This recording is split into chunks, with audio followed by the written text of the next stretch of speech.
하나님께서 저에게 주신 하나님 말씀은 마태복음 8장 18절에서 22절까지 말씀입니다.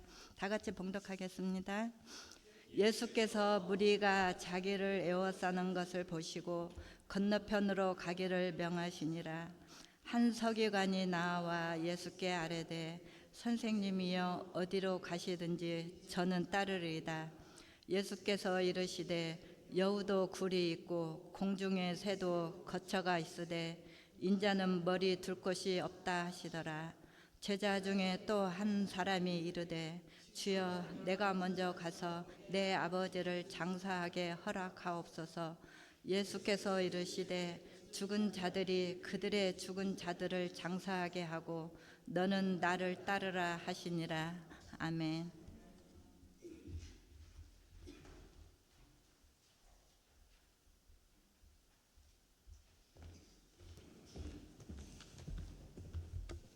할렐루야.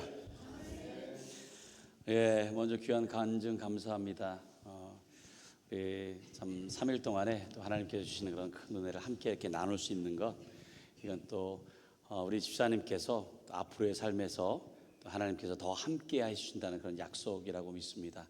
여러분들 위해서 또 기도해 주시고 우리 집사님 더 그 은혜가 계속 지속될 수 있도록 함께 또 협력해 주시기를 부탁을 드리겠습니다. 예, 감사합니다. 우리 서로 말씀 듣기 전에 우리 서로 인사 나누고 말씀 듣도록 하겠습니다. 오직 예수, 줄여서 오예. 우리 서로 인사하시죠. 오예. 오예. 오직 예수님밖에 없습니다. 예, 나를 구원하실 분은 오직 예수 그리스도 한 분밖에 없는 줄로 믿습니다. 예, 올해 표합니다. 시작. 여호와의 사랑을 입은 자는 그 곁에 안전히 살리로다. 신명기 33장 12절 말씀. 할렐루야. 이번에 RPTD 우리가 봉사를 갔는데요. 저희 딸아이하고 같이 갔어요. 우리 하진이 같이 갔는데 신혼이잖아요. 신혼이니까 이제 사람들이 다 묻는 거예요. 남편 보고 싶지 않냐고. 네. 남편 보고 싶지 않느냐 했더니 예 보고 싶어요라고 대답을 했는데 저한테 와서 살짝 그러더라고요. 사실은 남편보다도 초파가 더 보고 싶더래요. 강아지 초파. 제가 속으로 그럼 그렇지라고 했는데 그게 아니고 이유가 있더라고요. 이유가 뭐냐면 남편은 자기가 3일 후에 오는 줄 알고 있잖아요. 근데 초파 이놈은 모르고 오늘도 기다리고 어디 갔지 기다리고 있을 것 같아가지고 그렇다는 거예요. 그래서 제가 그때 그 생각이 들었어요. 하나님도 그러시겠다.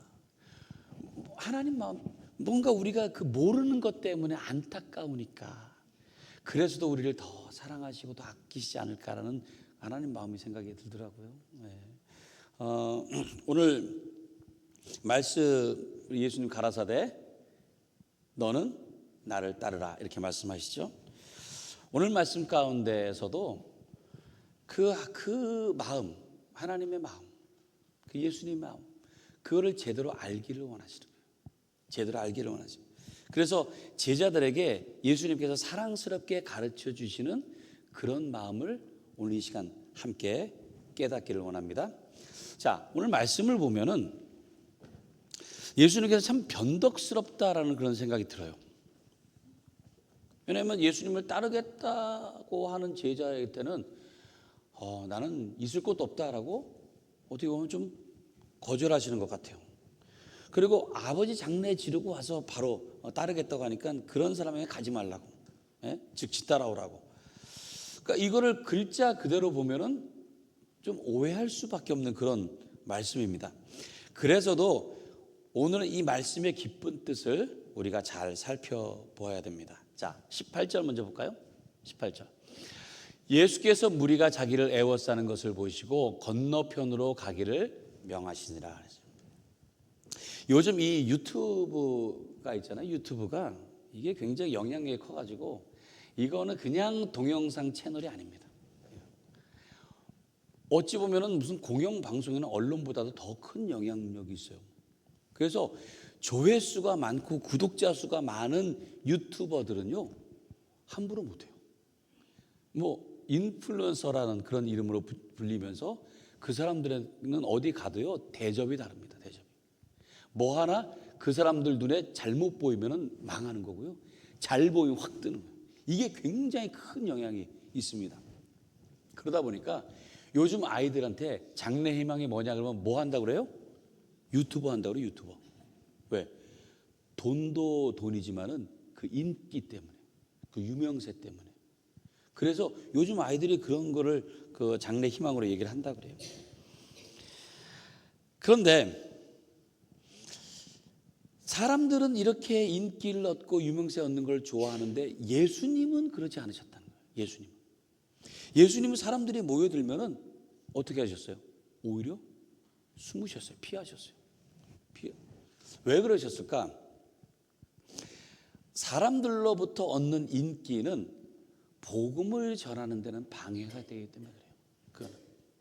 오히려 하나님의 말씀, 하나님의 복음을 전하는데 이게 걸림돌이 되는 거예요. 이 인기가. 그래서 병자들을 고치고 나서도 뭐라 그래요? 고치고 나서는 아무에게도 말하지 말라. 아무에게도 말하지 말라고 하는데도 가면 족족 다 얘기를 하는 거예요. 그러니까 이게 더 퍼지기 시작하는 거예요. 말하지 말라고 하는데도. 그래서 사람들이 더 몰려오기 시작한 겁니다. 그래서 예수님이 어디를 가시는지 어떻게 알고 그냥 다들 모여가지고 거기는 막 구름대처럼 사람들이 모이는 거예요. 오늘 본문 상황도 그렇습니다. 예수님이 어디 나타나셨다니까 또 그래서 제자들에게 뭐라고 얘기합니까? 우리 건너편으로 가자. 건너편으로 가자. 그래서 사람들로부터 피신을 하시는 거예요. 근데 그 사람들이 예수님을 찾는 이유는 다른 게 아니었어요. 물론 예수님의 그 산상수훈의 말씀을 들으면서 말씀이 권위 있다는 것을 깨닫고 모이기도 했지만은 8장에 들어서는요 병자들이 고쳐주는 그런 얘기가 나오는 거 보면 예수님 병자들을 고쳐주셨어요. 병자들. 그래서 치유하시는 그런 능력이 있다는 걸 보여주셨어요. 그래서 8장 딱 들었으면은 나병 환자를 고쳐주셨고요. 또 백부장의 하인도 고쳐주셨고 베드로 장모도 고쳐주셨고 귀신 들린 자들도 쫓아내고 많은 병자들이 오는 대로 다 고쳐주셨다 그러죠. 그런 사람들이 뭘 보고 모였겠어요? 병 고치는 그 능력을 보고 나도 혹시 병이 고침받지 않을까 이런 것 때문에 모여온 겁니다. 근데 특별히 나병을 이제 고친 거 이게 대단한 게요. 그 당시에는 나병이 이게 불치병이었습니다. 거의 고칠 수가 없었어요. 그래서 이거는 하나님께서 저주를 받은 사람만 받는 병이라고 생각을 했습니다. 그래서 어떻게 했느냐? 병이 나면은 격리를 시켰어요. 그리고 부정한 사람으로. 그리고 어찌 해가지고 병이 나면은 제사장에게 가가지고 내가 이렇게 나았습니다라는 것을 인정받아야 그래야 다시 들어올 수가 있는 거예요. 그런데 그 나병을 예수님께서 고쳐주신 거예요. 얼마나 놀랐습니까? 그러니까 그런 것들을 보면서 사람들이 모여드니까 이 사람들은 어떤 예수님을 구세주로 고백하기보다는 그냥 어떤 치유의 능력자, 권능자 이런 걸로 생각을 하고 예수님을 보려고 모여든 겁니다. 근데 그 중에 누가 있었느냐? 한 서기관이 있었어요. 서기관. 그리고 그 서기관이 예수님의 제자가 되겠다고 한 것입니다. 그게 오늘 이제 19절, 20절 말씀입니다. 같이 볼까요? 한 서기관이 나와 예수께 아뢰되 선생님이여 어디로 가시든지 저는 따르리이다. 예수께서 이르시되 여우도 굴이 있고 공중의 새도 거처가 있을 때 인자는 머리 둘 곳도 없다 하시니라. 당시의 성경은 구약만 있었습니다. 구약. 그리고 그거는 히브리어로 쓰여져 있었어요. 아무나 읽을 수가 없었어요. 일반 사람들은요 읽지도 못합니다. 제가 전에도 말씀드렸지만 거기는 자음이 없어요. 모음만 있어요. 그러니 그걸 어떻게 읽겠습니까?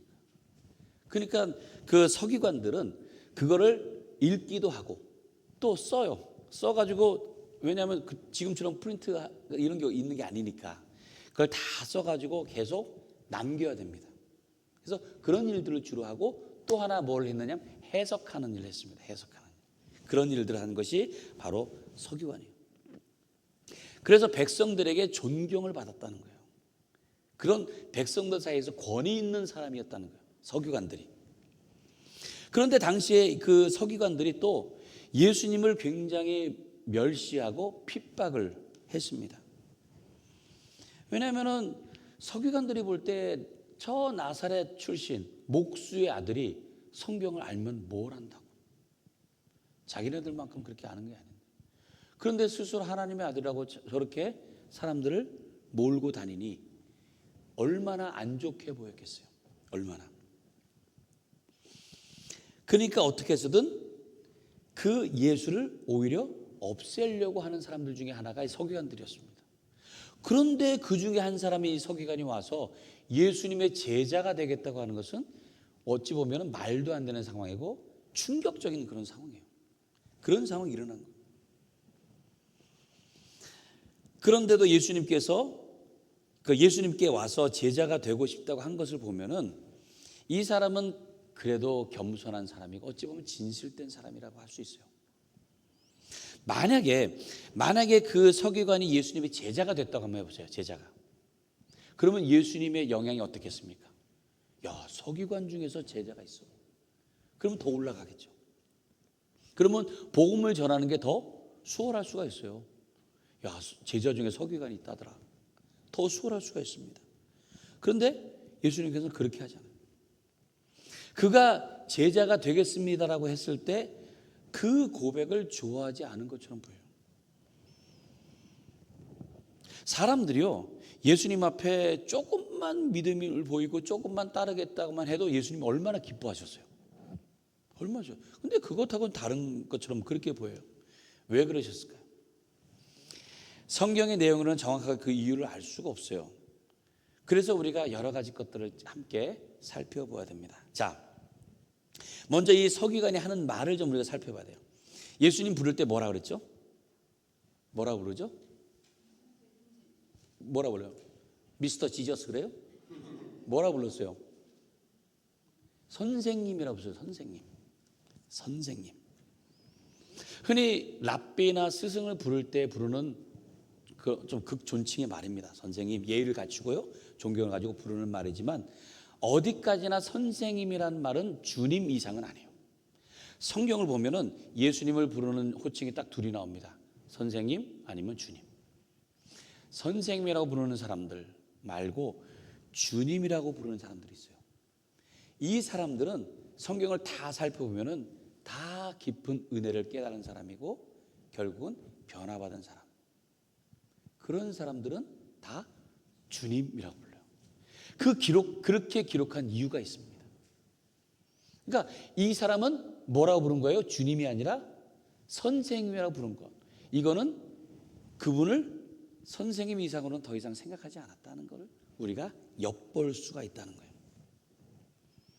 이 서기관이 비록 예수님을 따르겠다고 하는 그런 결단은 위대해 보이고 겸손해 보이고 진실해 보이지만은 정말 예수님을 자신의 구세주로 믿고 따르는 건 아니라는 것을 알 수 있다는 거예요. 그냥 선생으로서 가르침을 받고 싶은 거예요. 하도 그 말씀이 권위 있고 말씀이 참 위대해 보이니까 배울 게 있겠구나. 그 정도였다는 거예요. 그 이상도 그 이하도 아니었다는 거죠. 그래서 예수님의 대답에서도 이 서기관의 의도를 알 수가 있습니다. 예수님 그러세요. 여우도 굴이 있고 공중의 새도 거처가 있는데 인자는 머리 두 곳도 없다. 그만큼 제자로 따르려고 한다면은 많은 것들이 불편하다는 거예요. 많은 것들이 힘들다는 거예요. 자, 다음 구절 보겠습니다. 21절 22절. 제자 중에 또 한 사람이 이르되 주여 내가 먼저 가서 내 아버지를 장사하게 허락하옵소서. 예수께서 이르시되 죽은 자들이 그들의 죽은 자들을 장사하게 하고 너는 나를 따르라 하시니라. 여기서 제자 중에 한 사람은 그 12제자 중에 한 사람을 얘기하는 건 아닙니다. 그 12제자들 말고 예수님을 따르는 많은 제자들이 있어요. 그 중에 한 사람이라는 거예요. 근데 아버지가 돌아가셨다는 소식을 들었어요. 그리고는 가서 장례를 치르고 그리고 다시 와서 따르겠다라고 그렇게 말씀을 드리는 겁니다. 유대 문화는 부모에 대한 그런 공경을 굉장히 중요시 생각해요. 그래서 부모의 장례는 자식으로서 굉장히 중요한 그런 부분입니다. 만약에 부모가 돌아가시면은 30일 동안 슬픔의 기간을 둡니다. 30일 동안. 그리고 1년 동안을 애도의 기간을 둬요. 우리도 그러잖아요. 우리도 부모님이 돌아가시면은 우리가 미국에 살면서 가장 안타까운 게 그거잖아요. 부모님이 다 돌아가실 때 바로 우리가 갈 수 없다고 하는 거.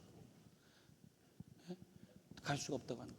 저 같은 경우도 아버지 돌아가실 때 갔더니 격리를 2주 해야 돼. 격리를. 그래서 격리하는 동안에 돌아가셨고 장례도 못 치르고. 참 그런 게 참 안타까워요. 근데 우리가 그랬잖아요. 부모님에 대해서 장례를 했을 때 우리는 뭐 그러니까 3일장도 하고 뭐 그다음 뭐죠 37장 뭐 이런 것도 하고 하면서 그런 애도의 기간들을 쭉 두잖아요. 그게 부모에 대한 마음이에요, 마음. 자식으로서의 도리입니다. 유대 문화도 그런 게 있었어요. 정말 부모에 대해서. 뭐 어느 나라도 다 마찬가지겠지만. 근데 예수님께서 오늘 하시는 말씀을 그냥 얼핏 보면은 이런 가정 윤리, 도리 이런 것들을 깨뜨리는 것 같은 그런 말씀하고 계세요. 근데 정말 그런 뜻으로 말씀하셨을까? 오늘 이 본문의 말씀이 누가복음에도 있습니다. 근데 거기에는 2사람이 아니고 3사람이 나와요. 한 사람이 더 나와요. 그 사람에 대해서 이렇게 기록하고 있습니다. 누가복음 9장 61절 62절이에요. 또 다른 사람이 이르되 주여 내가 주를 따르게 했나이다마는 나로 먼저 내 가족을 작별하게 허락하소서. 예수께서 이르시되 손에 쟁기를 잡고 뒤를 돌아보는 자는 하나님의 나라에 합당하지 아니하니라 하시니라. 여기는 또 뭘 한다고 그랬어요? 가서 작별 인사를 하고 오겠다는 거예요. 마무리를 제대로 하고 오겠다는 거예요. 그러니까 부모의 장례든지 아니면 가족들을 챙기는 것 이런 것에 대해서 예수님께서는 그렇게 하지 말라고 하는 게 마치 좀 가족을 경솔하게 그렇게 여기는 것 같은 그런 말씀으로 보입니다. 근데 그렇잖아요. 10계명에도 사람들 사이에서 제일 먼저 계명이 뭐예요? 네 부모를 공경하라는 거예요. 그럼 예수님은 율법을 이루기 위해서 오셨는데 그 계명을 무시하셨을까요? 그렇지 않다는 거예요. 그렇지 않다는 거예요. 우리가 이 표면적인 말만 들어서는 안 됩니다. 사람들이 하는 말은요. 그 말만 가지고는 알 수가 없어요. 들을 때는 다 맞는 것 같아요. 다. 근데 보면 뭐가 있죠? 그 속에 꿍꿍이가 있어요. 꿍꿍이. 공부 못하는 아이들 보면은요. 공부 못하는 아이들 다 그래요. 조용해야 공부 잘한다 그래요. 조용해야. 네? 그리고 음악을 들어야 공부를 잘한다 그래요. 그리고 뭘 든든하게 잘 먹어야 공부 잘한다 그래요. 뭐 컴퓨터가 좀 좋아야 공부 잘한다고 다 그래요. 근데 정말 그래요? 엄마들은 다 알아요. 네, 다 알아요. 그게. 네? 조용히 가보면 뭐예요? 자고 있어요. 네? 든든해야 된다고 가보면 뭐 하고 있어요? 또 다 먹고도 자고 있어요. 네. 그러니까 이게 그 겉에 있는 말은 다 맞는 것 같지만 표면적인 거는 맞는 것 같지만 그 속에 뭐가 있어요? 꿍꿍이가 있어요. 그거를 알아야 돼요. 예수님은 바로 그것을 알고 계신다는 거예요. 우리의 그 중심에 우리의 생각 그거를 꿰뚫고 보고 계신다는 거예요. 그래서 말 속에 담긴 그 뜻을 파악해야 됩니다. 말 그대로 이게 핑계거리라는 것을 알아야 됩니다. 핑계거리. 자, 죽은 자들이 죽은 자들을 장사하게 하라. 또는 손에 쟁기를 잡고 뒤를 돌아보는 자는 하나님의 나라에 합당하지 않다. 이 말씀 속에는 내가 지금 생각하는 것 말고 정말 중요한 것이 무엇인지를 생각해 보라는 거예요. 깨달으라는 거예요. 무엇을 더 집중해야 되는지. 그러니까 너가 지금 그 핑계거리를 찾으면서 하는 거 그렇게 해서는 나를 따를 수가 없다는 거예요. 자꾸 결단을 미루지 말라는 거예요. 즉각적인 지금 바로 결단을 하라는 말씀입니다. 어떤 내 형편 생각하고 내 환경 따져보고 어떻게 예수님을 따르는 제자처럼 살 수 있겠어요? 할 수 없는 거예요. 누구든지 나를 따라오려거든 어떻게 하라고 그랬죠? 자기를 부인하고 그리고 주님을 따라야 되는 거예요. 우리는 스스로 제자라고 합니다. 예수님의 제자라고 해요. 과연 우리가 어떻게 따라야 되는 거예요? 정말 예수님의 뜻에 따라서 순종하면서 겸손하게 따르고 있는지, 아니면은 아직도 내 이득과 내 편리, 내 안정, 내 형편 이런 것을 다 따지고 봐가면서 따르고 있는지 우리가 한번 생각해 봐야 됩니다. 제자라고 하면은요, 온전하게 따라. 풀타임이에요, 풀타임. 근데 봐가지고, 나는 요만큼만, 요 정도만 계산해야죠. 마치 아르바이트 하듯이. 예수님은 그렇게 해서는 따를 수 없다는 거예요. 그렇게 해서. 서기관처럼 어떤 자기의 생각, 자기의 요구, 그것만 가지고 따르는 건 이거 아니라는 말씀이에요. 또 이 제자 중에 한 사람처럼 어떤 자기의 형편 보고 또 머뭇거리고 그러지 말라는 거예요. 그러니까 예수님은 그 질문하는 사람들의 의도를 이미 알고 계신 거예요. 그래서 그들에게 맞는 답을 주신 겁니다. 이미 알고 계시다. 이런 얘기가 있어요. 옛날에 그 공자한테 어느 제자가 와서 이렇게 질문해요. 스승님, 제가 배운 것이 있는데 그것을 바로 실천할까요? 아니면 좀 더 생각해 볼까요? 이렇게 질문해요. 그러니까 공자가 바로 실천하거라 이렇게 대답을 해요. 근데 얼마 있다가 또 다른 제자가 와가지고 이렇게 묻는 거예요. 스승님, 제가 배운 것이 있는데 그것을 바로 실천할까요? 아니면 좀 더 생각해 볼까요? 그랬더니 이번에는 좀 더 생각해 보거라 그런 거예요. 그러니까 요 옆에서 듣고 있던 다른 제자가 스승님, 왜 똑같은 질문을 했는데 이 제자하고 저 제자 대답이 완전 다릅니까? 그랬더니 그 공자가 이렇게 대답했대요. 둘이 다르기 때문이다. 둘이. 그러니까 공자는 이미 알고 있었던 거죠. 예수님도 마찬가지. 예수님도 우리 표면적으로 볼 때는 왜 예수님은 어떻게 저렇게까지 말씀하시냐 하겠지만 그게 아니라는 거예요.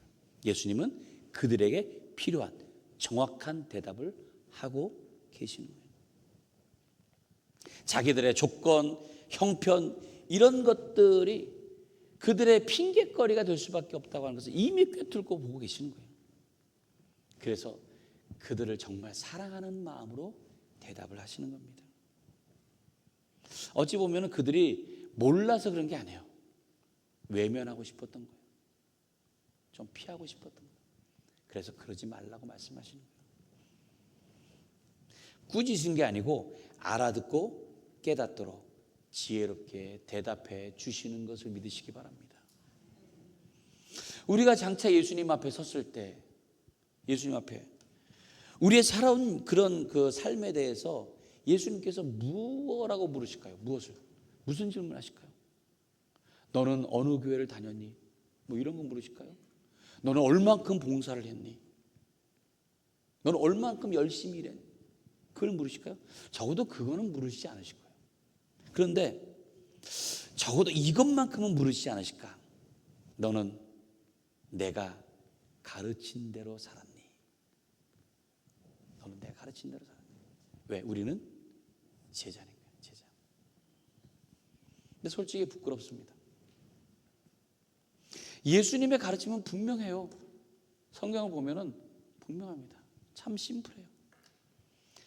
근데 그 가르침을 우리는 부담스러워하고 내 생각을 가지고 나한테 좋은 것만 뽑아가지고 그렇게 해서 따르고 있는 건 아닌가. 늘 내 형편이 핑계거리였고 내 조건이 늘 판단의 기준이 됐었습니다. 사랑하는 여러분, 오늘 예수님의 말씀을 깊이 새겨들으시기 바랍니다. 예수님이 가라사대 너는 나를 따르라. 너는 나를 따르라. 오직 주님만 바라보면 돼요. 다른 사람 생각할 거 없습니다. 오직 주님만 생각하는 여러분들 되시기 바랍니다. 세상은 우리가 예수님 따르는 것에 많은 방해꾼들이 많아요. 많은 방해하는 것들이 참 많습니다. 그럴수록 더욱 주님 따르는 일에 집중해서 참 제자다운 삶을 살아가시는 여러분들 되시기 바랍니다. 그래서 주님의 제자로서 더욱 주님을 닮아가는 여러분의 모습이 되시기를 주님의 이름으로 간절히 축원합니다. 우리 이 시간에 함께 우리 찬양하고 그리고 기도하도록 하겠습니다.